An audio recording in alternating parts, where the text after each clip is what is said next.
Alors cette définition, elle est fixée depuis très longtemps maintenant, donc elle évolue pas tellement. Ce qui a évolué, c'est la pratique, l'application qu'on en a eue. Mais si vous prenez le nombre de meurtres, par exemple, qui sont déroulés dans l'année, aujourd'hui, il y a moins de meurtres qu'il y a 20 ans sur une année. Et on peut penser de la même façon qu'il y a moins de viols dans le réel qu'il y en avait il y a 20 ans. Simplement, et heureusement, il y a plus de déclarations. C'est un problème fondamental, ce genre de choses. On le voit très très bien, de façon criante, dans la manière dont les viols d'enfants ont été dénoncés au 19e.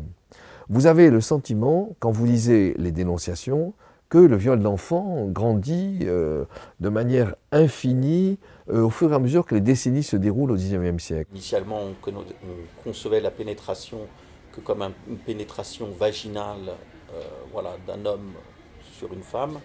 Et puis la pénétration a été étendue après à une pénétration anale. Et puis aussi la pénétration buccale, donc un viol par fellation, quoi.